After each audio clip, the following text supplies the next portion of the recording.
Check me out. I'm going. This is probably where I'm going to hold it. So That's good. You probably want like yeah. there. Yeah. Okay, I'll hold it right here then. That's pretty good. Thank you. And you? Check. 1, 2, 3. That's perfect. And I'm gonna go about here. And if I'm talking like this, that's about right too.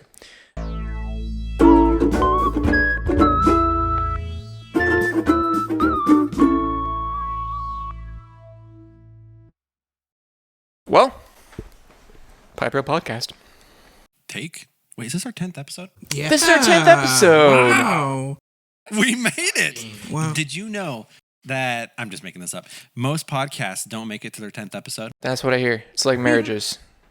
Don't make it to their 10th episode. Wow.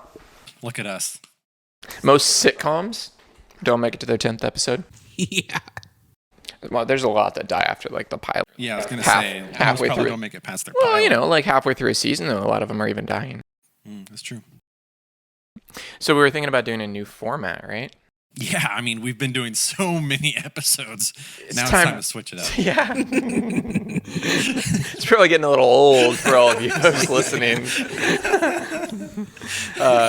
So what were we thinking? We were thinking of having one person be left out and not get to choose a topic. Or Okay. there's a nicer way to say it. I don't know. Nose Well, goes. you can make it interesting for that one person. Yeah, they could run the show. That's true. Yeah. And they get a chance to really listen and not just be thinking about their topic. Yeah, it's a benefit to them. That'd be hilarious. I saw something, I think it was this last week, and I thought it'd be fun for us to do on a podcast sometime, not this time, but where someone gets to pick a topic and then the other person is forced to rant about it, regardless of how they feel about it. They're just supposed to rant about how ridiculous or whatever it is about it. Yeah. I used to So like I'd have... say like popcorn chicken, and you'd have to just go on this rant about whatever you feel about it. And you can make it up or it could be real. Stream of conscious. I had a friend who used to do that with me. He'd be like, Jerry Seinfeld routine, go. And then I'd have to just like do a Jerry Seinfeld routine about, you know, and it's kind of easy. He's got like a formula. Yeah. You know? That's been popcorn chicken. Yeah. It's not popcorn. It's not what I'm expecting. He would list all the other things it's not, other than popped. He was like, "Why is it popped? Why is it sizzled? Why is it?" It's not tiny little bits of chicken. Yeah. Anyways, who's the host this time? Am I the host? I don't know. We didn't decide No, we didn't. beforehand. What do you think? We don't have time for you to tell us. It's I'll not be a the lot. host. I'm the most sharply dressed. Oh, that's true. I mean, we could just edit and post what we've done right now, post it, and then come back and just like. Colin, that is a great Oh. idea. Let's table it for next time. Like ahead of time. Yeah. And then we just sit here. Okay, anyways, I'm the host, so we're moving forward past All this right. little... So, Nathan, Colin, thanks for being a part of our podcast. I really appreciate it. Did you guys bring topics for tonight? Always. Sure. Okay, what's one thing that you would like to talk about? Saw my cousin pass away 5 days before he hit 30. 4 years away from that. And on the path that I'm on now, I could see myself going sooner. Because Jason wasn't into what I'm into, and he passed away. I mean, he was bigger, but Yeah, sure. Yeah. maybe had less unhealthy choices. For me, I couldn't afford food, so I actually lost 10 pounds in college because I was only eating 10 chicken nuggets and 10 pieces of lettuce for meals. Yeah. Oh, wow. All my friends, like the freshman 10 is what they say. Like, you're expected to gain at least 10 pounds. And all my friends were. But for me, I was like, I can't afford it. So, and I was already scrawny. It's not like I really had weight to lose. Yeah. Oh, when I first started my first real job, I was actually making more money than I never made, but I was also in charge of all of my meals. And so I was just eating I wasn't really planning ahead. And so I was eating small portions, and I actually stayed really slim during that time. For me, my metabolism has definitely slowed down as I've gotten older. Sure. And just my job has changed where it used to be a lot more physical labor, and now it's more mental. You did, you were on like a diet for a while. And I feel like you slimmed down. Yeah, totally. Yeah, I think that was a lot of activity too. My job, I mean, I was walking 18,000 steps a day. So miles and miles. So I slimmed down to like 315 when I came back here in 2019. That's the thinnest I had been in a long time. And then obviously that job stopped, and then working at restaurants just wrecked me, obviously. And then Well, because you're just standing in one spot. and You're just really so much good at food. making good food. So much food. Yeah. Yeah. Well, honestly, yeah, at work during COVID, they started feeding us for free. And I was raised to finish what was on my plate. And so I just did. And I used to eat like a Hot Pocket and a banana. And now I'm eating like, like a pasta with a salad on the side and a this and a that and some bread. And eat the whole thing. I gained probably like over 20 pounds during COVID, during the first year. That's great, because I would not ever tell. That's not something I guarantee you I could go back and watch pipe reel stuff and still not be able to. Oh, on me. Yeah. My face, you could tell a little bit, like my double chin got a little bigger, but I hear intermittent fasting. There you go. Thanks. I wasn't condescending at all. It can be a really good thing for some people, but everybody's body is different, and different diets work for different people and stuff. But that's cool that works for you. Yeah. For me, I have to eat something. I'm hungry every 2 hours, and if I don't have something at least every 4 hours, I'm like literally shaky and just so grumpy. Yeah. Usually Katya figures it out before I do. She's like, "You're maybe hungry. Maybe you should eat something." That's how she talks. And then I do, and I'm like, "Hey, everybody. Sorry about earlier." Yeah, for me, most days I don't eat breakfast, and a lot of times I won't eat lunch. And usually I can make it till dinner, or I'll have a snack because I can't quite make it to dinner. I start getting shaky. But like a lot of times I'm not hungry. And for a while, I thought that the back pain that I was having, that's still unexplained. But I thought it was possibly because of what I was eating. So I actually, out of fear of trying to figure out what it was that was causing it, I lost 30 pounds from just not eating. Wow. So that's one way to lose weight, is just be scared of food. Wow. So I don't actually know, but I assume there is some genetics involved, right? Yeah, definitely. Because some people, it's just harder for them to lose weight and not gain weight, right? Even between males and females. So there are genetics. And you can tell it's usually a familial thing. So it's not just that, right? Not just a choices thing. Yeah. Yeah. My grandpa, my cousin. Yeah. Do you think it compounds or gets, I don't know, the genetic whatever? Sound real smart here. Do you think that gets more intense? Like somebody is more predispositioned to be overweight as the generations go on? Are you saying it's my genetics, so why even bother trying, or what are you saying? No, I'm saying just like the grandfather, he's overweight and he passes that on, or he has the gene for that. Now the next generation is a little bit more prone, and the genetics they pass on are even more powerful or more common or whatever. Do you know if it works that way? Anybody know? I have no idea. Could ask. There's probably some smart person listening. There's probably not. Not because you're not smart, but there's not that many people listening. But if anybody knows, let us know how that works. I don't. I have a thought about that with age now, but that's not the topic that we're on. But Thanks. Part of me would like to correlate that. Okay, go for it. For example, Johnny Cash at 71. Have you seen pictures of him before he died? He was older than that when he died. No, 71. Because he looked like 96. Dude, he looked so old. Yeah. Now look at a 71-year-old today, Sam Jackson. My dad is 73. Yeah. He looks like 63. Dude, it's almost like there's more baby, like 50 is the new 30? I think so.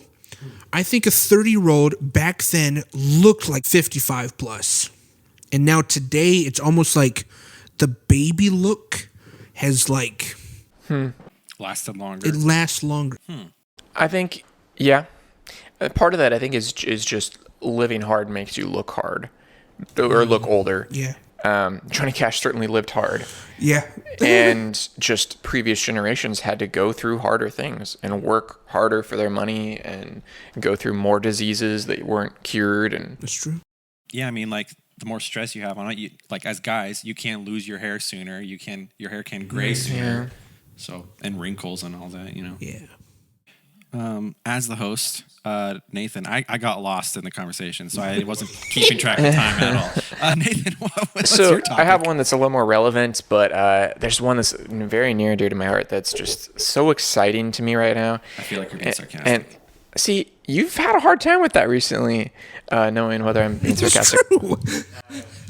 But I mean, I couldn't tell either. I just didn't say anything. Thanks for backing me up. if it makes you feel any better, No. I couldn't tell, but mixed emotions about. So Mouse Rat released an album. Yep. And it finally came out. They were releasing singles, and it finally came out. And I want to just take a minute to appreciate what is going on with this album. Okay, ready? Let's take a minute. Just a minute. We could probably do it in a minute. But you guys know who Mouse Rat is? Taking a minute to appreciate it, and you just keep talking. Yeah. I listened to the whole thing. Did you? Okay, me too. There's so many, like, actually really great songs on it. Yeah. Okay, so Mouse Rat, for those of you that don't know, is the fictional band that Andy Dwyer is the frontman for. Andy Dwyer being Chris Pratt, and this is a fictional band in the show Parks and Recreation. Parks and Recreation has been off the air for like 7 years or something. They released this album. I'm pretty sure they had to record some of this stuff. It's not just backlog songs. Oh, yeah. And they released this album. It's like 15 songs or something. But what is crazy to me is just the levels of, I don't even know what to call it. It's not like Inception, but the levels of the level of alter ego that is in this. Okay. So there's Chris Pratt, who's singing the lead on almost all these songs. He's the member of a fake band, which is called Mouse Rat, which is in a fake show. And it's not what the show is about. No, not at all. Yeah. And then they have songs that are real songs that they're doing that are covers, and they have songs that are originals that are original. I mean, yeah. And then they have Tom Petty. Okay, so Tom Petty of the band, well, of many bands, but of the band Wilco, plays a character called Scott Tanner, who reunites on the show with his fake band, which is not Wilco, as far as I know, called Land Ho. Didn't know that at all. There's a Land Ho song on this album and a Tom Petty song on this album featuring Duke Silver, who is Ron Swanson, who is... Oh, the real guy? Yeah, what's his name? Oh, gosh. Nick Offerman, who is Nick Offerman, who is not actually a musician. Right. So who knows who's actually playing this, but they put his name on this. This album is produced by, what's that? Tom's production company, like Inspiration 720 or something. Oh, really? Yeah, like it's produced, like they're one of the producers. Yeah. It's just like so many layers. So here's the Tom Petty song.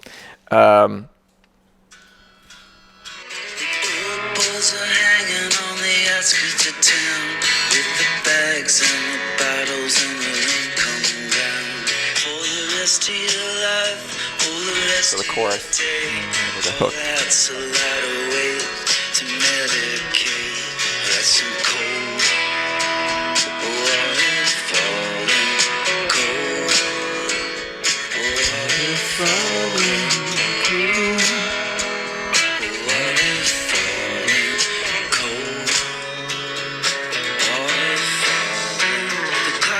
So it's so good. Yeah. It's actually a really good album. Yeah. There's comedy on it, but the songs in and of like the lyrics themselves are not that comedic. It's just the fact that you know that Andy's singing them.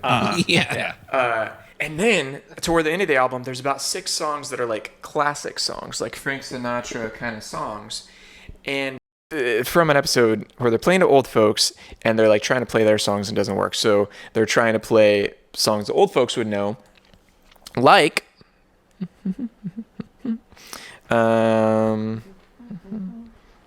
Like sex hair. The Way You Look Tonight, or Remember, or I Get a Kick Out of You, Let's Call the Whole Thing Off. Those are all really old songs. And I remember because they show them singing about like 10 seconds of each of some of these. And I recorded the whole thing. I remember thinking like, that's good, because they're like little punky versions of them, like I Get a Kick Out of You. I get no kick in a plane, flying around with some gal in the sky is my idea of nothing to do, but I get a kick out of you. Also, what's great is like they did a good job on those songs, but like other songs on the album are just very crappily done, but it's purposeful. Like Anne. Is so horrible at Anne.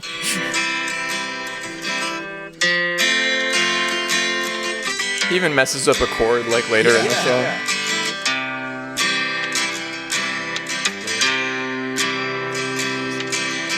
It's like he's thinking as he's singing, like what the next word's gonna be. And that's what's cool about it. It's like the album is done in character. Yeah. Yeah.